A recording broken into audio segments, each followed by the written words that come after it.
নমস্কার দর্শক, আজ আমরা খুব একটা গুরুত্বপূর্ণ বিষয় নিয়ে ভিডিও করতে এসেছি। ভিডিওটি এসআইআর সংক্রান্ত। এসআইআর এ 16 তারিখে ফার্স্ট লিস্টের নাম বেরোবে। আমাদের কাছে যে খবর আসছে, বিভিন্ন জায়গা থেকে আমরা বিভিন্ন খবর পাচ্ছি। কেউ বলছে 30 লক্ষ লোকের ভোটার লিস্টের নাম ম্যাপিং হয়নি। তো ফিগার যাই হোক, আমরা ফিগার নিয়ে খুব একটা চিন্তিত নই। আমরা আমাদের কনসার্ন হচ্ছে যে শরণার্থী লোকেরা 2002 সালের ভোটার লিস্টে যাদের নাম ছিল না, বা তাদের পরিবারের, তার বাবা মায়ের অথবা তার দাদুর নাম ছিল না, কিন্তু তাদের ভোটার লিস্টে এখন নাম আছে, 2025-এ তাদের নাম ছিল, তাদের এখন হেয়ারিংয়ে ডাকা হবে। তো সেই হেয়ারিংয়ে যখন সে উপস্থিত হবে, কি ডকুমেন্ট নিয়ে যাবে, কি নিয়ে গেলে খুব সহজেই তাদের কাছে সেই নামটা তারা রিটেন করতে পারবে এসআইআর ভোটার লিস্টের ফাইনাল লিস্টে। তো সেটা সম্পর্কে আমরা পুঙ্খানুপুঙ্খ জানবো, এবং এই বিষয়ে আমাদের গাইড করার জন্য আমাদের মধ্যে রয়েছেন বিশেষজ্ঞ, সিএ বিশেষজ্ঞ এবং এই নাগরিকত্ব বিষয়ে যার অগাধ জ্ঞান রয়েছে, সেই শ্রী লিটন বিশ্বাস মহাশয়। স্যার, আপনাকে স্বাগত। উনি বাঙালি ঐক্য মঞ্চের প্রতিষ্ঠাতা এবং প্রতিষ্ঠাতা সম্পাদক। তো আমরা স্যারের কাছ থেকে প্রথমেই জেনে নেব যে স্যার, যাদের ম্যাপিংয়ে নাম আসেনি, হেয়ারিংয়ে যাদেরকে ডাকা হবে, তাদের শ্রেণী বিভাগ অনুযায়ী, জন্ম তারিখ অনুযায়ী তাদেরকে কি ডকুমেন্ট নিয়ে গেলে খুব সহজেই তারা নামটা রিটার্ন করতে পারবে? অনুপ, ধন্যবাদ তোমাদের ঐক্যবার্তা মঞ্চে আমাকে আহ্বান করার জন্য। আমরা এসআইআর সংক্রান্ত ব্যাপারে যারা ইনামোরেশন ফর্ম জমা দিয়েছেন, পেয়েছেন এবং বিএলওর কাছে জমা দিয়েছেন, এদেরকে দুভাগে ভাগ করি। যাদের নাম সরাসরি খসড়া, প্রথম লিস্ট নয়, ওটা খসড়া লিস্ট। ড্রাফট লিস্টে যাদের নাম চলে আসছে তাদেরকে আর কোনো প্রবলেম নেই, তারা অলরেডি নামে থাকলো ভোটার লিস্টে। যাদের নাম হয়ে গেছে, নাম থাকলো, আমরা টেকনিক্যাল দিকে যাব না, আমরা সাধারণ মানুষের বোঝার জন্য বলবো। অপরচুনিটি দেওয়া হচ্ছে, সুযোগ দেওয়া হচ্ছে, যেহেতু 25 সালের ভোটার লিস্টে তাদের নাম ছিল, তাদেরকে একটা হেয়ারিংয়ের জন্য ডাকা হবে। ডেকে তাদেরকে সুযোগ দেওয়া হবে যে আপনারা আপনাদের ভোটার লিস্টে নাম তোলার জন্য সপক্ষে কাগজ এবং যুক্তি দিন। তাহলে কি কি কাগজ লাগবে আর কাদের ডাকা হবে এটা বোঝা গেল। কাগজটা কি লাগবে এবার না, এর আগে আমরা যেটা ব্যবহার করেছি ইনামুলেশন ফর্মের অ্যানেক্সার 3, রোমান 3, এখন যেটা ব্যবহার করতে হবে যাদের ডাক পড়বে তাদের ইনামুলেশন ফর্ম অ্যানেক্সার সি। আচ্ছা, আমি যদি দেখাই, এটা এই যে 2 পাতার একটা ইনামুলেশন ফর্ম অ্যানেক্সার সি, এটা 2 পাতা।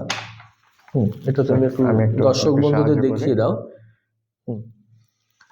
এটা আসলে কিছুই না, এটার সঙ্গে যেটা দিতে হবে অ্যানেক্সার সিতে, তো এখানে মানুষগুলোকে মানে দুভাগে ভাগ করা হয়েছে, যারা মানে ব্রডলি 2টো ক্যাটাগরিতে ভাগ করা হয়েছে। যাদের জন্ম ভারতবর্ষে, বাই বার্থ ইন্ডিয়ান যারা, তাদের সাব ক্যাটাগরি করা হয়েছে, 3টে সাব ক্যাটাগরি করা হয়েছে। আর যারা ভারতবর্ষের নাগরিক বাট তারা ভারতবর্ষে জন্মগ্রহণ করেনি, এরা একটা ক্যাটাগরি আছে। তাহলে ফার্স্ট ক্যাটাগরি নিয়ে কথা বলি। আমরা যেহেতু শরণার্থী নিয়ে কাজ করি, সেটা পরে বলছি। ওটা তো শরণার্থী মানে হচ্ছে তাদের জন্ম ভারতবর্ষের মাটিতে হয়নি, তারা ভারতবর্ষে পূর্ব পাকিস্তান অথবা বাংলাদেশ থেকে এখানে এসছে, তাদের একটা ক্যাটাগরি। আর একটা ক্যাটাগরি হচ্ছে যাদের ভারতবর্ষের মাটিতে জন্ম হয়েছে তাদের ক্যাটাগরি। যাদের ভারতবর্ষের মাটিতে জন্ম হয়েছে তাদেরকে জন্মসূত্রে নাগরিক তারা তো দাবি করছেন, সেটা দাবি করার জন্য তাদেরকে 3টে সাব ক্যাটাগরিতে ভাগ করা হয়েছে। কি করা হয়েছে দেখুন, ডিক্লারেশনে সেইভাবে ভাগ করে দেওয়া হয়েছে। তুমি দর্শক বন্ধুদের জন্য তোমার অ্যানেক্সারে দিয়ে দেবে, আমি ভিডিওতে দেখতে পান সেই ব্যবস্থা করে দাও। সেটা হচ্ছে যে সমস্ত মানুষের 1987 সালের 1 জুলাইয়ের আগে ভারতবর্ষে জন্ম, সেটা আছে সাব ক্যাটাগরি 1। তাদের কি করতে হবে? সাব ক্যাটাগরি 1-এর জন্যে যে এই যে 11খানা যে ডকুমেন্টের কথা বলা হয়েছে, এর যে কোনো একটা ডকুমেন্ট তার নিজের জমা দিতে হবে, তাহলে তার নামটা উঠে যাবে। কি কি ডকুমেন্ট আছে আমি একবার বলে যাই।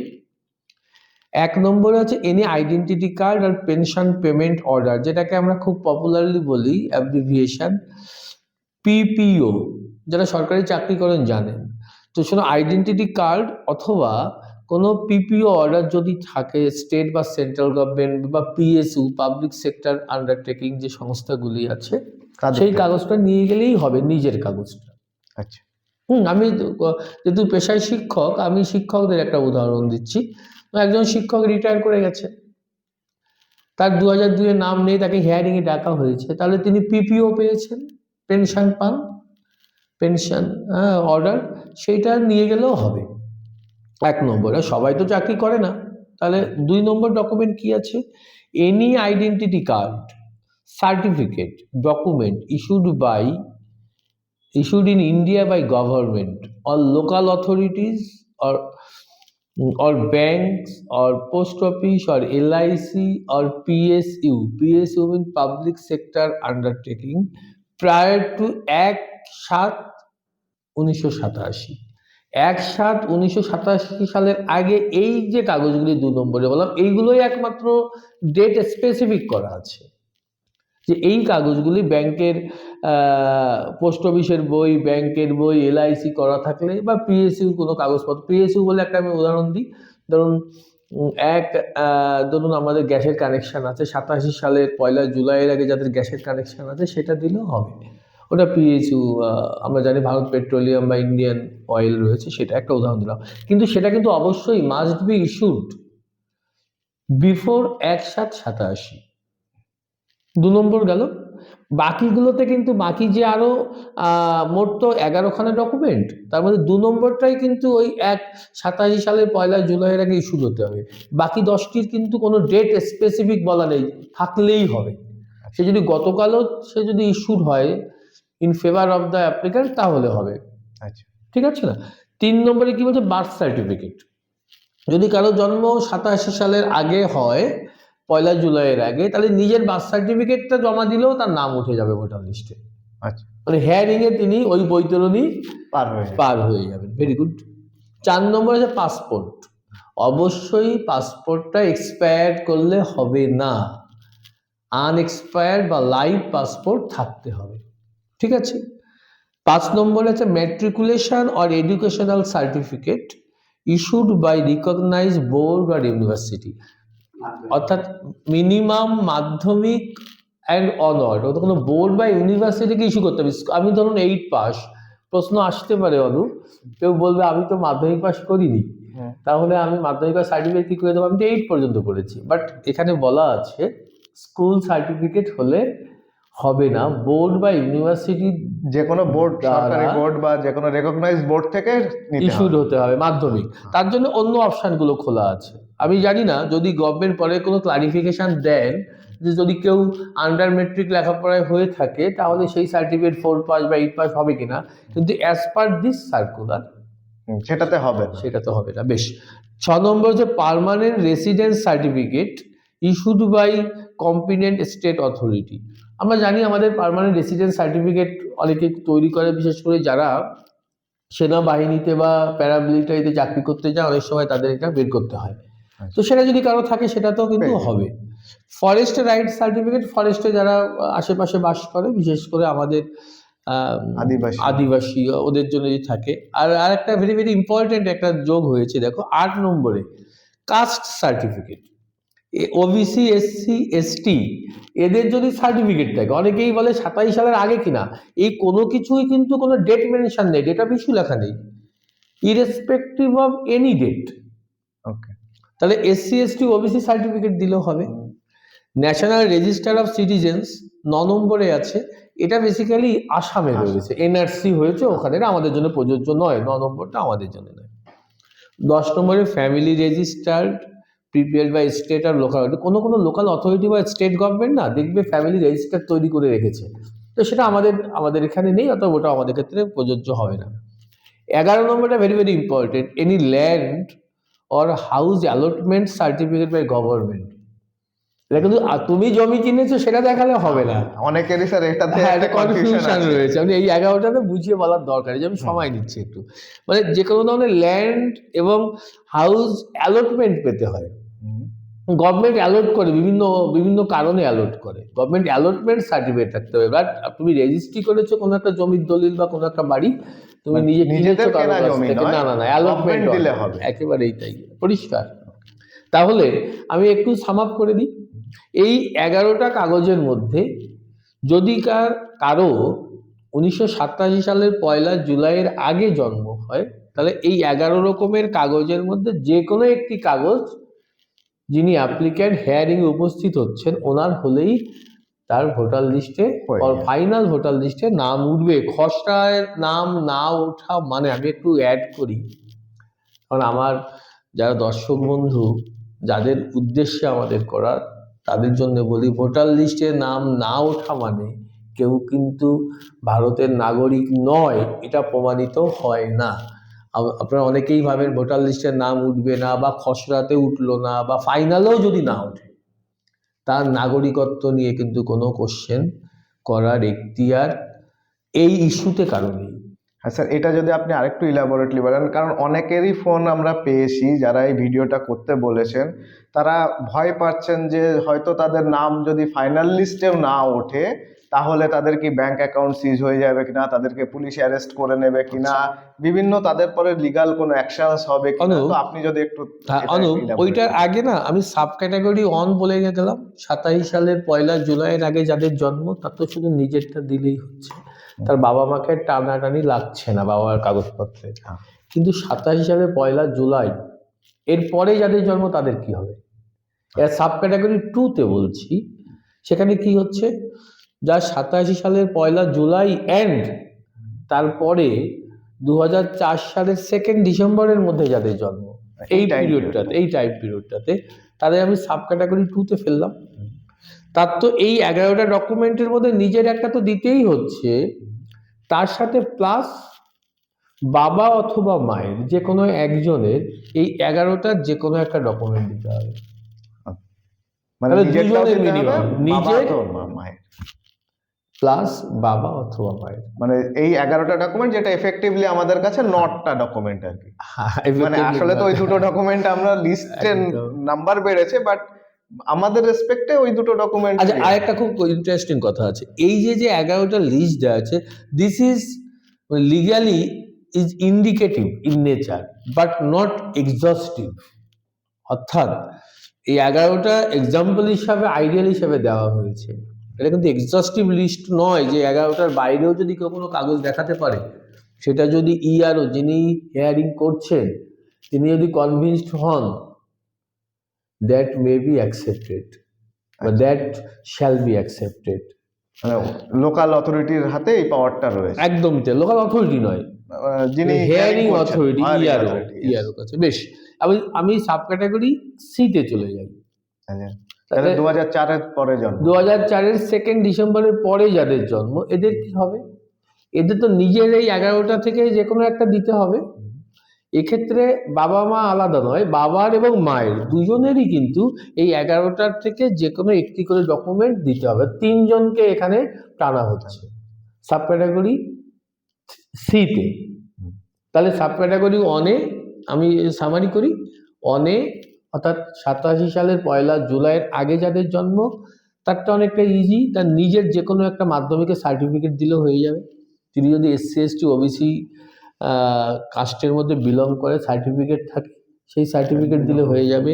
পাসপোর্ট থাকলে হয়ে যাবে, বার্থ সার্টিফিকেট থাকলে হয়ে যাবে, ব্যাস। সরকার থেকে কোনো জমি পেলে সেটা দিলে হয়ে যাবে। তাহলে এগুলো হয়ে গেল।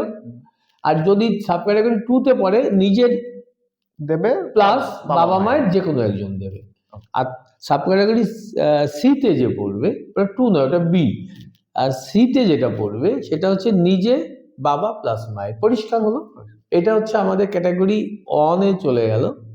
স্যার এবার আমি আপনার কাছে আসবো যে যারা এ তো গেল স্যার, যারা বাই বার্থ ইন্ডিয়ান তাদের জন্য, যারা এখানে জন্মেছে, কিন্তু যারা শরণার্থী, যারা বাংলাদেশ থেকে এসছেন, তারা তো এখানে জন্মগ্রহণ করেননি, তো তারা বাই বার্থ ইন্ডিয়ান নয়, বা তাদের কাছে বাবা মায়ের এত ডকুমেন্টও নেই, বা নিজেরও হয়তো এই 9টা ডকুমেন্টের ভিতরে কোনো ডকুমেন্ট তাদের কাছে নেই, তাহলে তাদের কি করণীয়? বেশ, এই যে ইনোভেশন ফর্ম অ্যানেক্সার সিটা আমি তোমাকে দেখালাম, দর্শক বন্ধুদের তুমি একটু ভালো করে দেখিয়ে দিও তোমার যখন করবে। সেখানে কিন্তু এই যদি বাইবার যারা দেখাচ্ছে না, এই 3টে সাব ক্যাটাগরি যে কোনো একটা টিক হবে। 3টে যদি কারোই না থাকে, তার জন্ম বাংলাদেশে, তার জন্ম পূর্ব পাকিস্তানে, আমি বাংলাদেশটা নিয়ে কথা বলি, আমরা ওয়েস্ট বেঙ্গলে নিয়ে কথা বলছি, তাহলে তাদের কি করতে হবে? তারপরে আছে 5 নম্বর যে ঘরটা আছে, সেখানে বলা আছে I have acquired Indian citizenship by registration or naturalisation, এটা certificate of registration of citizenship, ওইটাই টিক দিতে হবে। এবং সিটিজেনশিপ সার্টিফিকেটটার জেরক্সটা দিলে তার, ওইগুলো তো জন্মই নয় ভারতবর্ষে, তার ওই ক্যাটাগরির মধ্যে সে পড়লোই না, ওখানে কিচ্ছু করবে না, এখানে টিক দেবে, নিচে সিগনেচার করে দেবে, সার্টিফিকেটের জেরক্সটা দেবে, তার ফাইনাল ভোটার লিস্টের নামটা উঠে যাবে। না, তাদের ক্ষেত্রে একদমই ইজি প্রসেস। যাদের অলরেডি সিএ সার্টিফিকেট যারা পেয়ে গেছে, তারা জাস্ট লাস্ট অপশানে টিক দিয়ে সিএ সার্টিফিকেটে একটা জেরক্স দিলেই তাদের নামটা আমি আরেকটা কথা বলি, খুব ইন্টারেস্টিং, দর্শক বন্ধুরা খুব আগ্রহ ভরে শুনছেন, হয়তো না শুনছেন, এটা খুব পার্টিনেন্ট কোশ্চেন।